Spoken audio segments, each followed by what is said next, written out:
Plusieurs lignes de la parole mènent à une seule ligne, celle de la vérité éternelle.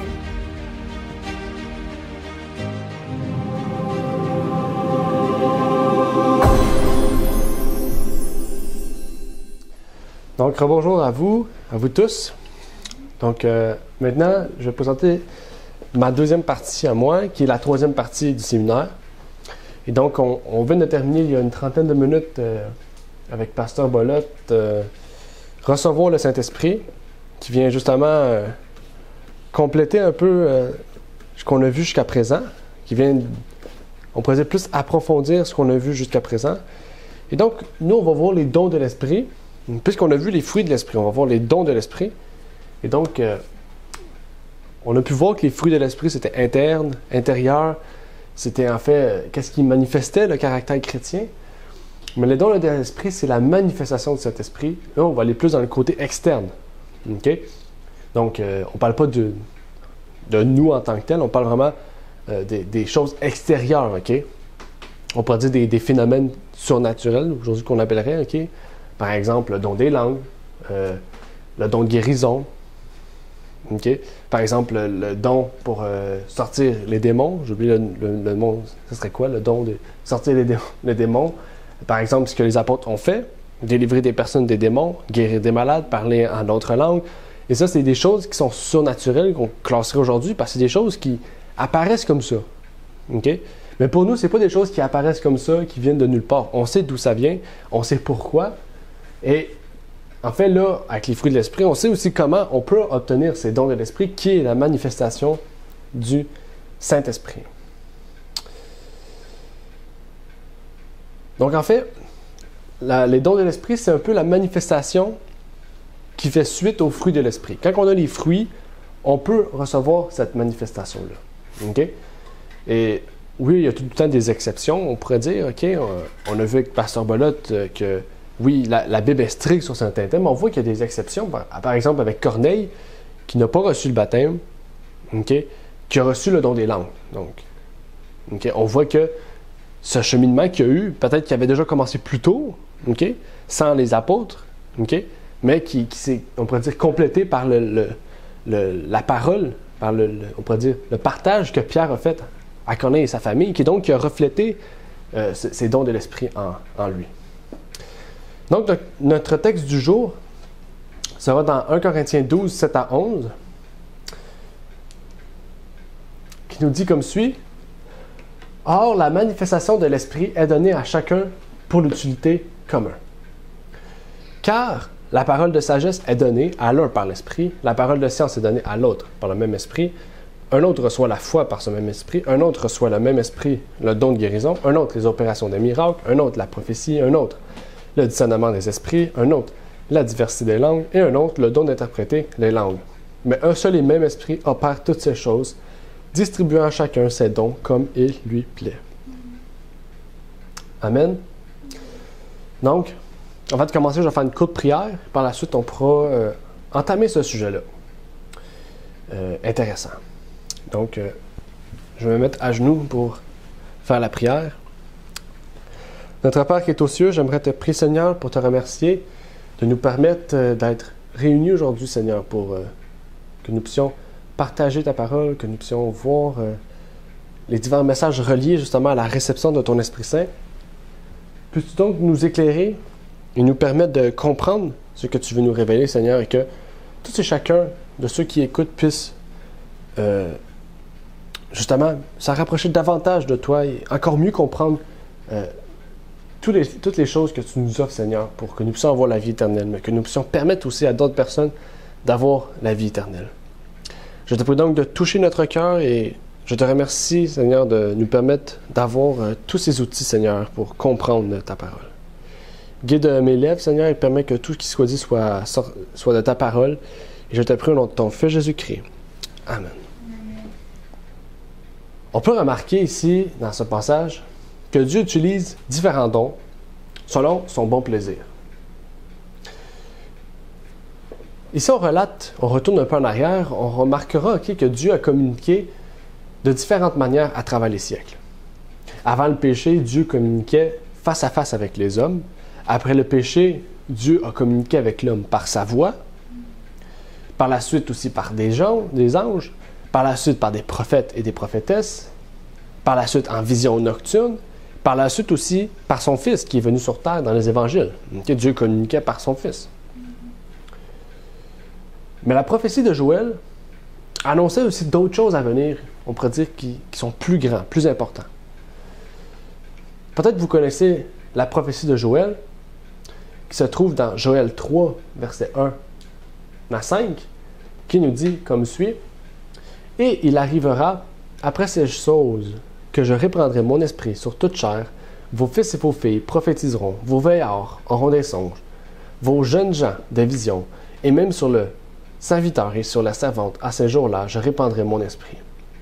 Et je ferai des prodiges dans les cieux et sur la terre, du sang, du feu et des colonnes de fumée. Le soleil sera changé en ténèbres et la lune en sang, avant que le grand et terrible jour de l'Éternel vienne.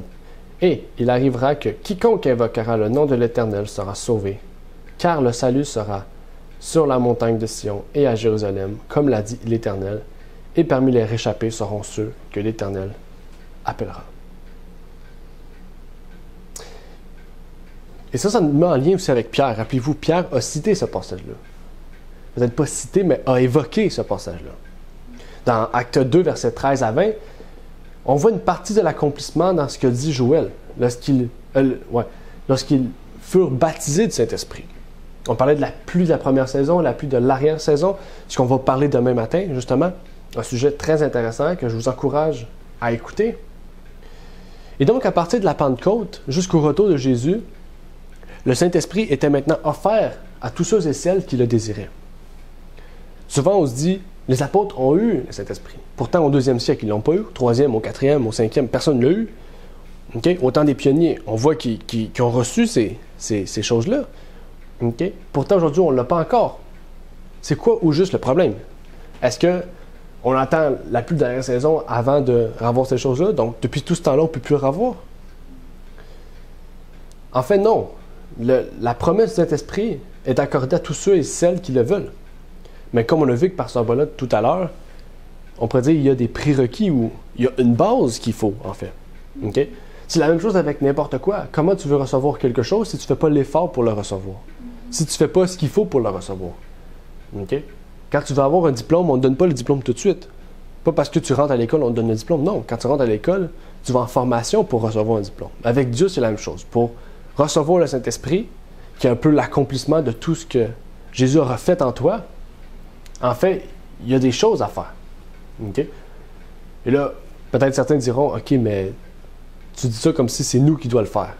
De notre côté, oui, il y a un certain effort, un désir, un amour qu'on doit donner. On doit permettre aussi à Jésus de vivre en nous. Mais c'est Jésus qui va nous transformer selon ce qu'on lui laisse aussi. OK? Donc, il y a un désir, il y a un effort de notre part pour débuter, mais par la suite, c'est Jésus qui prend le relais en nous si on lui laisse prendre le relais.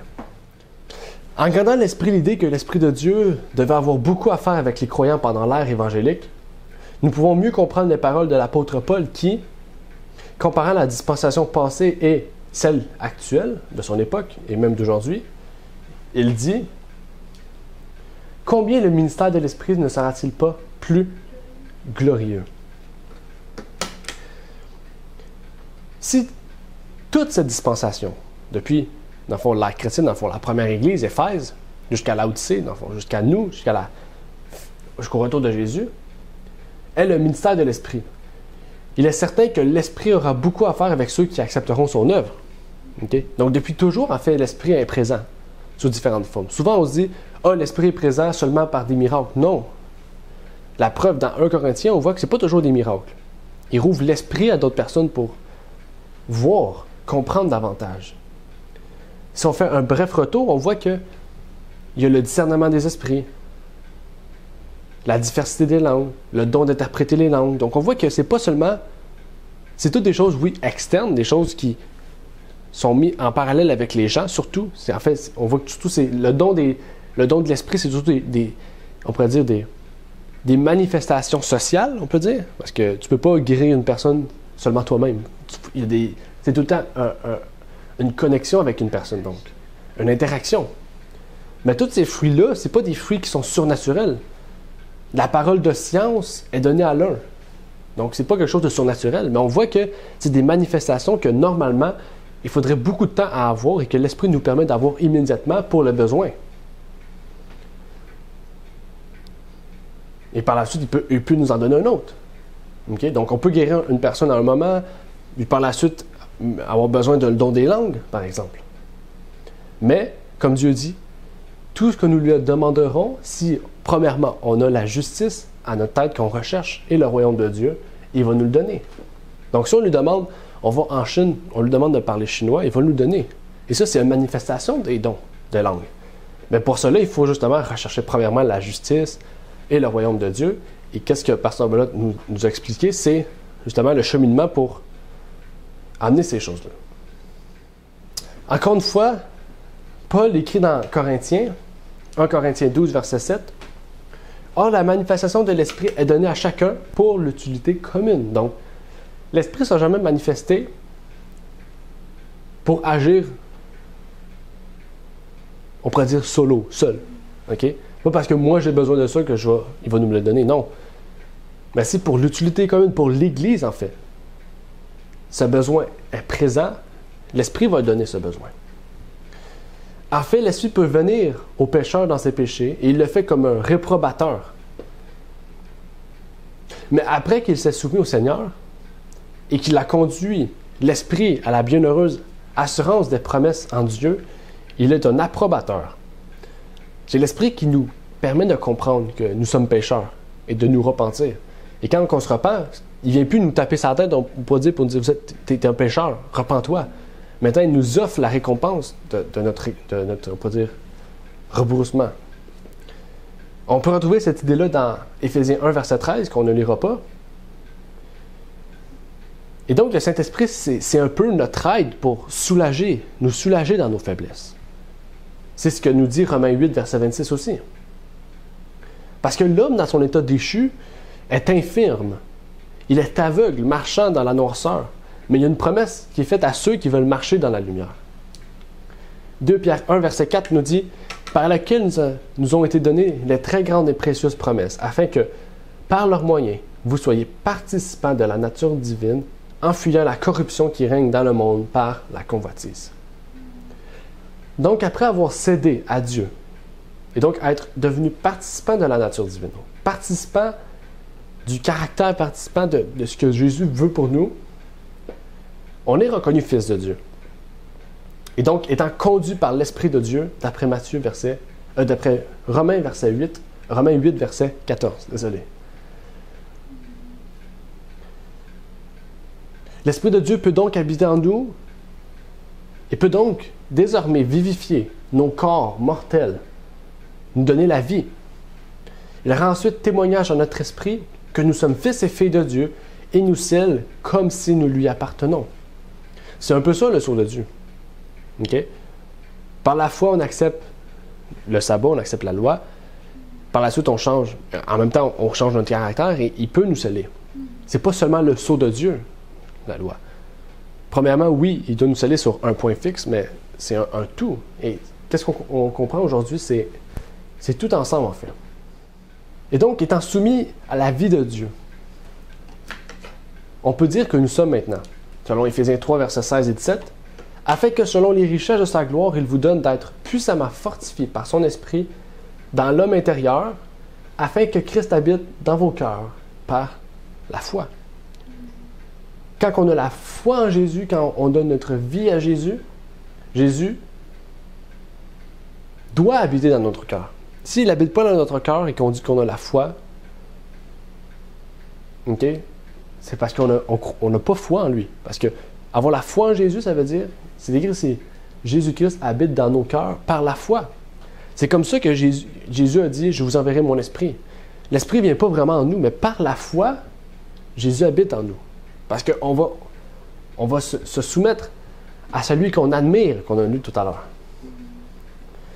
Et là, on pourra dire, comme le prophète Michée a dit, Michée 3, verset 8, « Mais moi, je suis rempli de force de l'Esprit de l'Éternel. » Alors maintenant, on peut accomplir la justice La justice de Dieu, par la foi. La justice de Dieu qui est la foi, mais on l'accomplit par la foi. Parce qu'on a un Jésus-Christ qui habite dans nos cœurs par la foi, et donc on peut accomplir ce que Paul nous a dit aussi dans Romains 8, verset 4. Il y a beaucoup de textes, mais c'est pour bien comprendre. Afin que la justice de la loi fût accomplie en nous qui marchons non selon la chair, mais selon l'esprit. Si on marche selon l'esprit, on accomplit la justice de Dieu, qui est la justice de la loi, parce que maintenant, on ne l'accomplit plus par la chair, dans le fond, par nous-mêmes. Mais on l'accomplit par l'esprit, on l'accomplit par la foi, parce que Jésus-Christ vit en nous. Je ne sais pas si vous comprenez bien, mais si vous reprenez tous les textes, vous allez bien comprendre en fait. Il faut comprendre que quand on a la foi en Jésus, Jésus-Christ habite en nous par son esprit, parce qu'on a la foi, et donc il peut accomplir la justice de Dieu qui est la loi. C'est pas quelque chose de petit en fait. Donc, si en fait on néglige la loi, c'est parce que justement on néglige la foi aussi. Tout est relié. Ça nous permet donc d'établir le lien d'aujourd'hui avec ce que Paul a dit dans Corinthiens, rappelez-vous, des dons de Dieu, de l'Esprit. Parce que ces manifestations sont toutes le fait de seul et même esprit. Et c'est là la différence avec Satan. Jésus donne son esprit. Il y a un seul esprit. C'est l'esprit de Dieu. Donc, quand quelqu'un dit « j'ai l'esprit de Dieu », et que moi je dis « j'ai l'esprit de Dieu », par exemple, et qu'on voit que ces deux personnes-là ne font pas la même chose, ne sont pas dans l'unité, sont désordonnées, il faut se poser des questions. Parce que l'esprit, comme on l'a vu tout à l'heure, n'apparaît pas dans le désordre. Et c'est là la différence avec le spiritisme. Parce que le spiritisme, qu'on soit dans le désordre, c'est ce qu'il veut en fait. Parce que Satan se manifeste aussi par des miracles, on pourrait dire le don de l'esprit. Satan se manifeste pour imiter ce don de l'esprit. Mais ce n'est pas un seul esprit, parce que c'est des variétés de démons. Jésus envoie son esprit, mais Satan envoie ses démons pour se manifester dans des gens. Ce sont tous des esprits de menteurs. Et même plus loin, Paul poursuit son discours en comparant l'Église avec le corps humain. Rappelez-vous, on a discuté de cela au mois de mai. Donc, je vous invite à aller regarder les 3 prédications qui ont eu lieu au mois de mai sur l'organisation. En fait, si l'Église n'est pas unie, il y a le désordre. Là, c'est un risque de laisser entrer le spiritisme, un risque de laisser entrer les démons, entrer dans l'Église et se manifester et là, dire « on a reçu le Saint-Esprit », mais pourtant chacun est dans le désordre. Et là, c'est plus le Saint-Esprit, c'est des esprits de démons, des esprits menteurs qui se manifestent dans l'Église. Et on va revenir au fur et à mesure sur cette idée à savoir que Christ a établi ses dons dans l'Église. Parce qu'aucun endroit dans la Bible, et je vous prie de me le montrer si c'est le contraire, mais aucun endroit dans la Bible ne nous a montré comme quoi Christ établit des dons hors de l'Église. Parlant bien sûr de l'Église du Christ. En dehors de l'Église du Christ, Dieu ne manifestera jamais ses dons. Pourquoi? Parce que tout ce qui est en dehors de l'Église du Christ, c'est tout ce qui est en dehors de son esprit. Jésus ne peut pas mettre son esprit sur quelque chose qui n'est pas dans son Église. J'aime ça prendre des exemples souvent de la vie de tous les jours, mais par exemple, tu ne trouveras pas une banane dans un sac de pommes. Et inversement, tu ne trouveras pas une banane avec une pomme attachée. Non, des bananes sont avec les bananes, des pommes avec les pommes. Donc, l'Église de Christ, tout ce qui est dans l'Église de Christ et tout ce qui est en dehors, que ce soit diverses congrégations.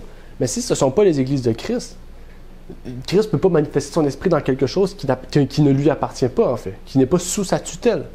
Parce que oui, Christ a toute la planète à lui. Mais Christ ne se manifeste pas à des gens qui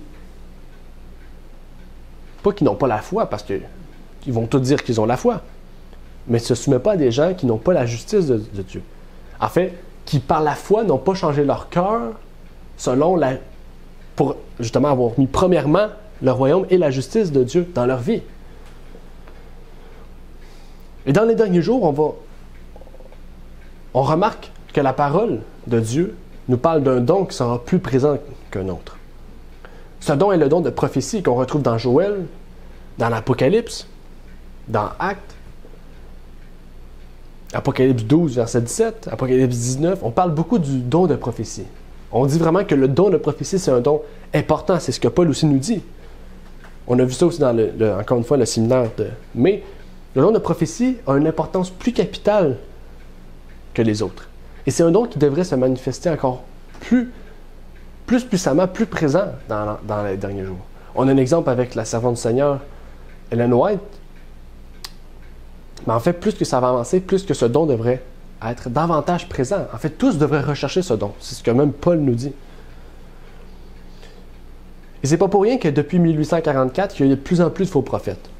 Que ce soit les Mormons, que ce soit avec divers autres prophètes. Par exemple, je vous prie d'aller écouter justement le jeûne qu'on a fait sur les faux prophètes. Tout à l'heure, on va parler des tests pour identifier un vrai prophète. Mais allez écouter le sermon sur les faux prophètes, vous allez voir en fait différents faux prophètes qui passent le test de la Bible. Okay? Parce que c'est seulement par la Bible qu'on peut voir ce qui est un vrai prophète et un faux prophète. Pas parce qu'il dit que l'Esprit de Dieu qui fait des miracles que c'est un vrai prophète. Satan aussi peut faire la même chose. Mais par exemple, Satan ne peut pas amener quelqu'un à la vérité pour faire des fausses, on pourrait dire des fausses manifestations de l'Esprit. Ce serait une contradiction. Et c'est pas pour rien aussi qu'il y a des superstitions, même des fanatismes au sein du catholicisme. On parle souvent de la Vierge Marie qui a pleuré du sang. On voit ça, on a entendu ça souvent, les catholiques dire ça, surtout au début du 20e siècle. On parle de la petite fille qui est apparue, j'oublie son nom, la personne qui est apparue, Fatima, c'est ça, Fatima, qui est apparue à plusieurs catholiques disant que c'était la mère de Dieu, etc.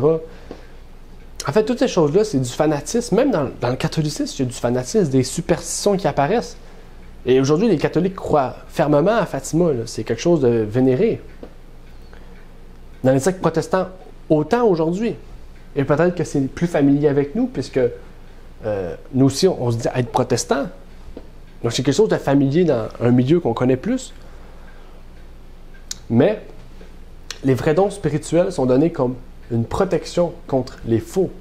Et c'est ce qui nous amène à présenter aujourd'hui le sujet. Parce qu'il y a beaucoup de faux, mais il y a peu de vrais. Et il devrait y avoir beaucoup de vrais quand il y a beaucoup de faux. Et pas aucun vrai et beaucoup de faux. C'est justement un des défauts. C'est justement... Le problème, c'est pas souvent le manque de chrétiens, mais c'est le manque de christianisme. Il y a beaucoup de chrétiens, il y a beaucoup d'églises. Il y a beaucoup de confréries, puis de toutes sortes d'activités qui sont organisées par ce dernier. Okay? Quand je dis toutes sortes, c'est vraiment toutes sortes. Okay? Ça peut être autant des levées de fonds pour un truc alcoolisé, ça peut être n'importe quoi. Il y a beaucoup de choses qui se font dans les églises, adventistes y compris. Mais il n'y a aucune piété. Des fois, on dit souvent qu'il y a beaucoup de foi, parce qu'ils font ça pour Dieu, mais il n'y a pas de piété. La foi et la piété, c'est quelque chose qui marche de très, très de pair. Donc, si on enlève la piété, il ne peut pas avoir de foi. C'est pour ça, en fait, qu'il y a l'absence des dons de l'Esprit de Dieu. Et en particulier du don de prophétie dans le christianisme moderne. Et justement, ce fait-là, c'est une des tragédies, on pourrait dire, religieuses de notre époque. Et même dans l'Église de Christ, dans celle qui se dit être l'Église de Christ, en fait, on ne voit pas plus la manifestation, parce que tout le monde est dans leur coin, tout le monde crée son ministère, tout le monde fait leurs choses séparément, et pourtant, ça ne devrait pas être ça. On devrait être unis dans la vérité. On devrait s'entraider. Bien sûr, certains groupes de personnes s'entraident, mais tous ceux qui se réclament être de ceux qui, justement, font partie du reste d'Apocalypse, devraient s'unir, devraient s'asseoir et discuter pour s'entendre. Parce que ça se peut qu'on ne puisse pas s'entendre avec certaines personnes. Mais si on ne s'assied pas pour discuter, pour voir comment arriver à un point, et pas seulement face à face, ça peut être avec un groupe de personnes pour avoir des témoins de ce qui se passe. Mais si on ne s'assied pas pour discuter, en fait, comment on veut s'unir? On ne pourra jamais s'unir. Ces manifestations de l'Esprit sont sont obtenus par une recherche de l'amour divin. Et Joël avertit que ces dons seront dans les derniers jours, donc dans des temps périlleux. On est dans des temps périlleux. Il nous faut donc comprendre et les rechercher. Et Paul nous dit dans 1 Corinthiens, encore une fois, 1 Corinthiens 14, verset 1, « Étudiez-vous à la charité. Désirez aussi avec ardeur les dons spirituels, mais surtout celui de prophétiser. » Cependant, ce discours sur la charité ne dispense pas des dons de l'esprit. On peut y lire aussi dans 1 Corinthiens 13, 8 à 10. « La charité ne périt jamais. Quant aux prophéties, elles seront abolies, et les langues cesseront, et la science sera abolie, car nous ne serons qu'imparfaitement, et nous ne prophétiserons qu'imparfaitement. Mais quand ce qui est parfait viendra, alors ce qui est imparfait sera aboli. » Ici, on sous-entend, on parle ici que le don de prophétie peut se manifester comme il le plaît à Dieu, jusqu'à ce que l'état parfait arrive.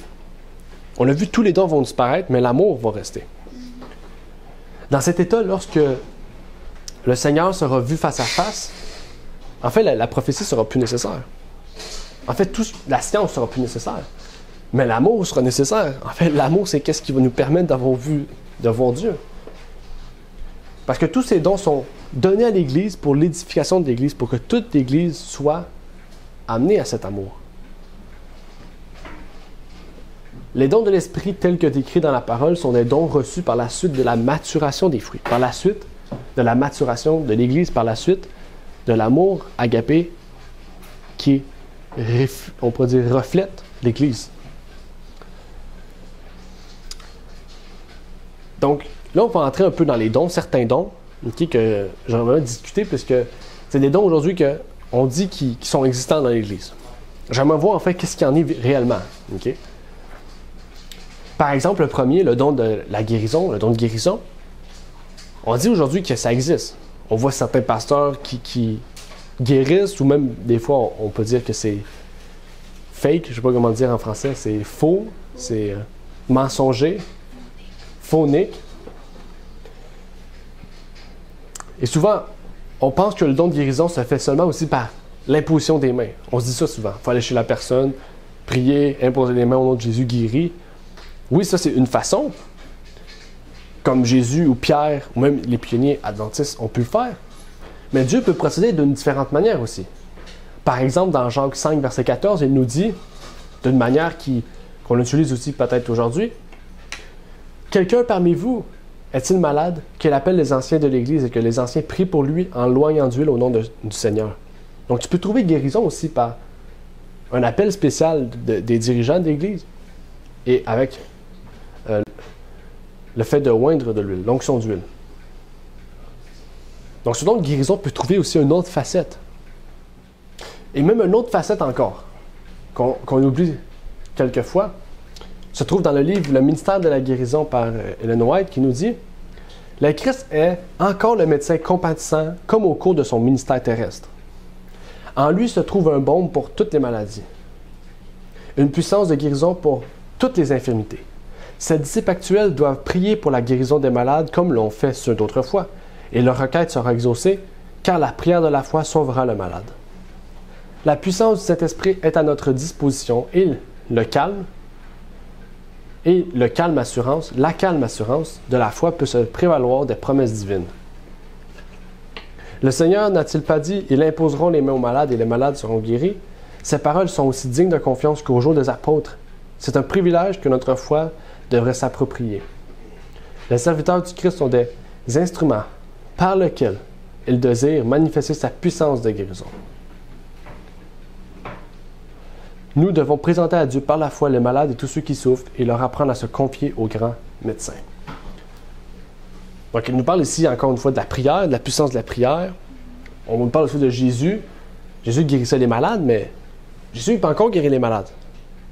Par la prière, mais aussi par le don de l'Esprit. Donc, on voit qu'il y a deux facettes.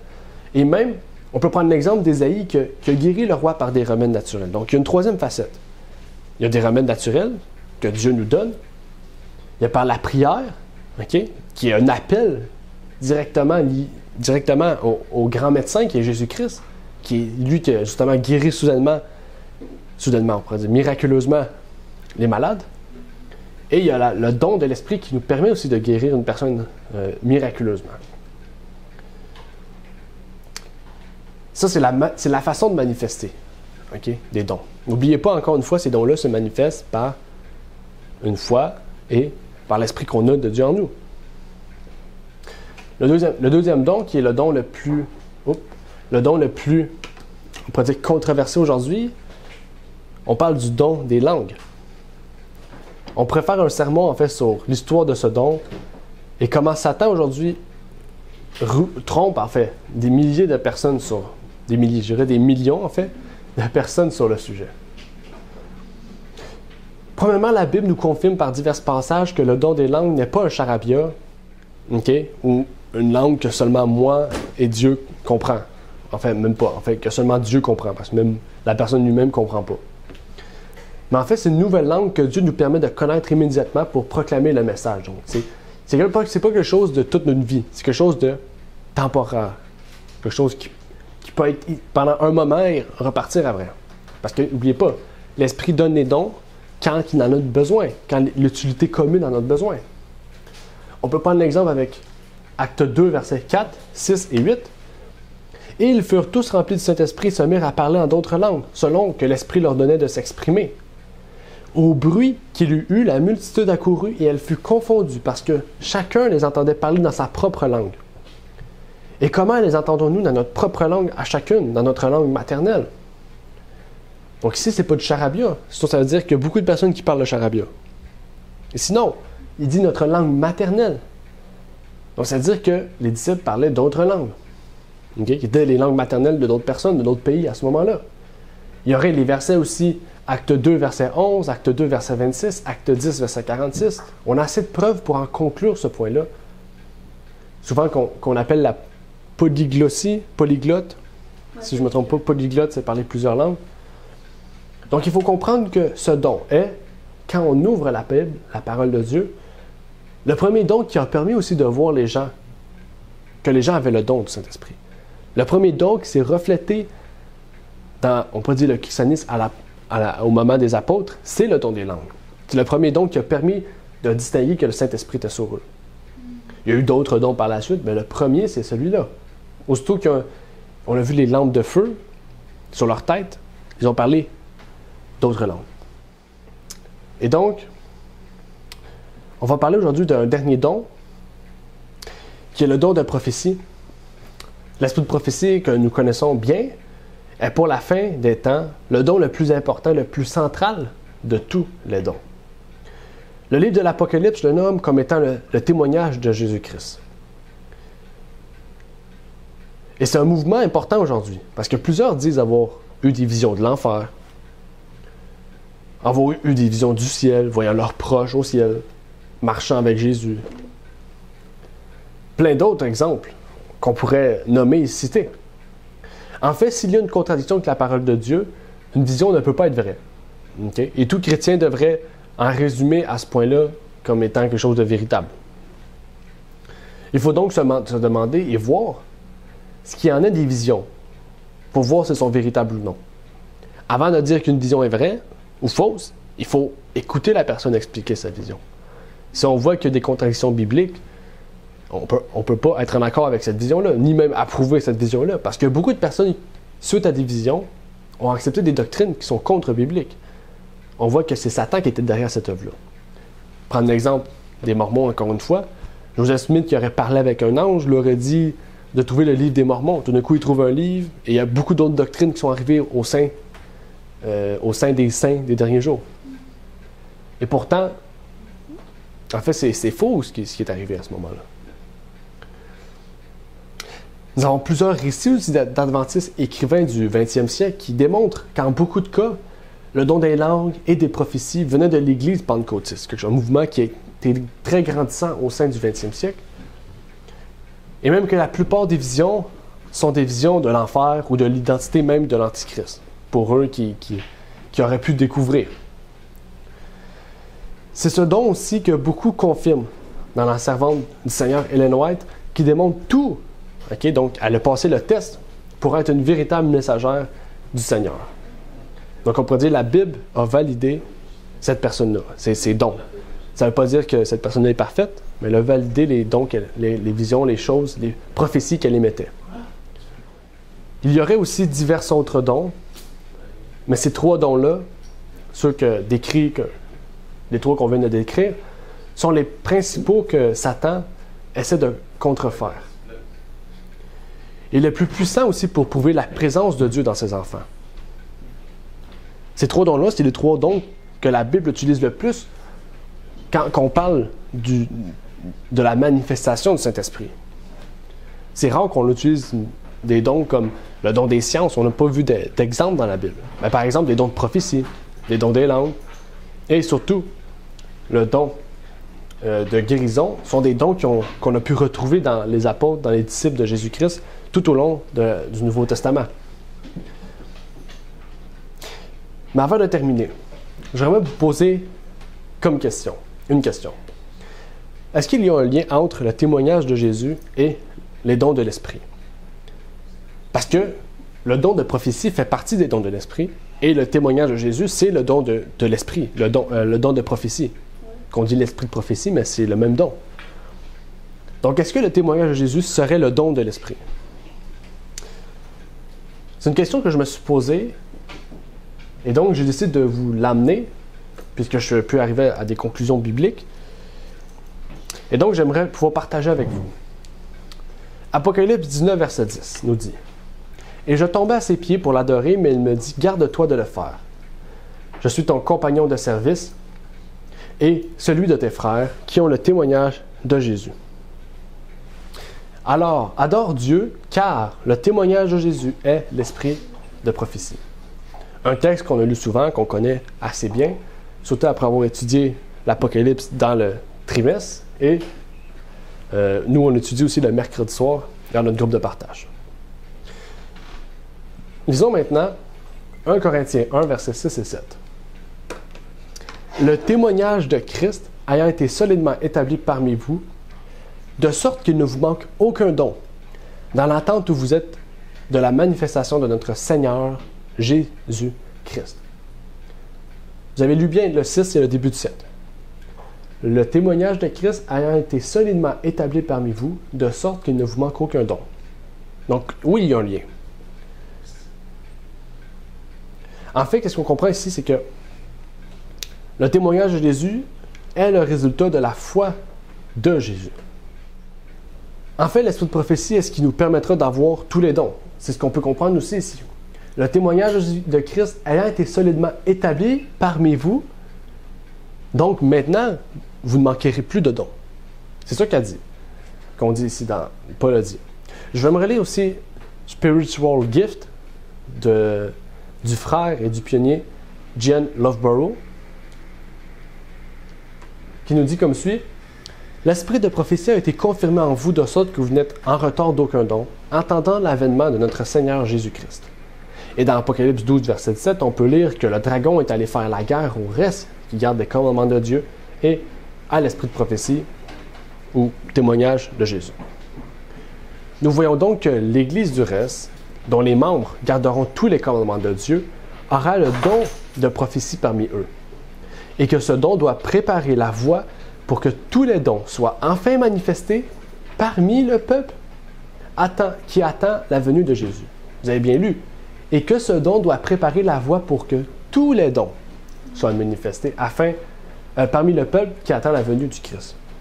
Donc, si on répugne le don de prophétie, si on refuse déjà la servante du Seigneur, qui est une manifestation de ce don de prophétie, enfin, on ne pourra jamais faire manifester tous les dons.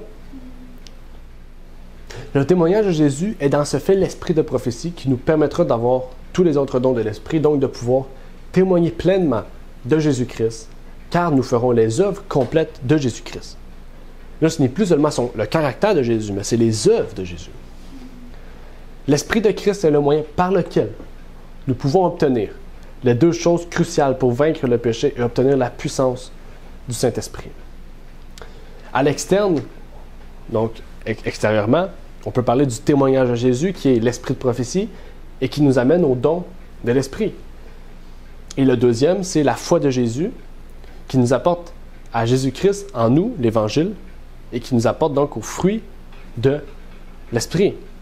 Vous avez compris, la foi de Jésus, Jésus-Christ en nous, OK? L'Évangile qui nous apporte aux fruits de l'Esprit. Donc, quand on a l'interne, on met en place les fruits de l'Esprit, on met en place la justice de Dieu, et on peut avoir l'externe, témoignage de Jésus, esprit de prophétie, don de l'Esprit. C'est des choses qui peuvent marcher conjointement. OK? Mais les dons de l'Esprit, OK, sont reçus par ceux qui acceptent l'esprit de prophétie, qui suivent. Et c'est pour ça, justement, qu'on dit que la prophétie, l'esprit de prophétie, est le don le plus important parmi tous les autres. Parce que c'est celui, dans les derniers jours, qui doit se manifester le plus. On l'a vu dans Joël. Relisons donc Joël pour mieux comprendre avant de terminer. Joël 3, 1 à 5. « Et il enverra, après ces choses, que je répandrai mon esprit sur toute chair. Vos fils et vos filles prophétiseront. » Prophétiseront, important. Vos veilleurs auront des songes. Quand tu as des songes, c'est que tu prophétises. « Et vos jeunes gens des visions. Et même sur le serviteur et sur la servante, en ces jours-là, je répandrai mon esprit. Je ferai des prodiges dans les cieux et sur la terre, du sang, du feu et des colonnes de fumée. Le soleil sera changé en ténèbres et la lune en sang, avant que le grand et terrible jour de l'Éternel vienne. Et il arrivera que quiconque invoquera le nom de l'Éternel sera sauvé, car le salut sera sur la montagne de Sion et à Jérusalem, comme l'a dit l'Éternel, et parmi les réchappés seront ceux que l'Éternel appellera. » Donc ici, on voit que la prophétie, tout ce qui est relié à la prophétie des visions, des songes, c'est toutes des choses qui sont reliées à la fin des derniers jours. Donc, en ce moment même, c'est le don le plus important de tous les autres dons. Parce que c'est le premier qui nous permettra d'avoir les autres dons. Donc, en acceptant le témoignage de Jésus, on peut recevoir les dons de l'Esprit. Donc, c'est relié conjointement. Donc, je vous dis que Dieu vous bénisse. Et donc, je vais faire une courte prière avant de pouvoir terminer notre partage. Et donc, par la suite, je laisserai place au don de l'Esprit. Je laisserai place par la suite au chant thème et par la suite aussi aux annonces pour la dernière présentation. Prions.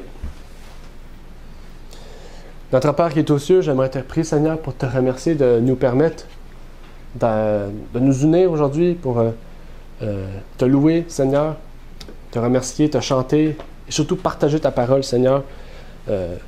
Et donc, mieux comprendre ce que tu veux nous révéler de ta parole. Puisses-tu donc nous éclairer et nous permettre de comprendre ces choses, Seigneur, et de les accepter dans notre vie, Seigneur, pour que tu puisses changer non seulement notre cœur, mais que tu puisses aussi nous permettre de recevoir ton Esprit Saint, pour que ces dons puissent se manifester dans l'Église, Seigneur. Ce n'est pas ma volonté, mais c'est ta volonté, et surtout ce que ta parole nous dit, Seigneur.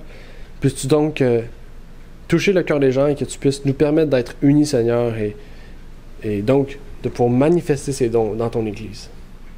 C'est ma prière au nom de ton Fils Jésus-Christ. Amen. Merci d'avoir écouté cette vidéo. Pour plus de contenu, abonnez-vous sur notre site Internet. Il est également possible pour vous de nous suivre sur notre page Facebook et de nous contacter par email.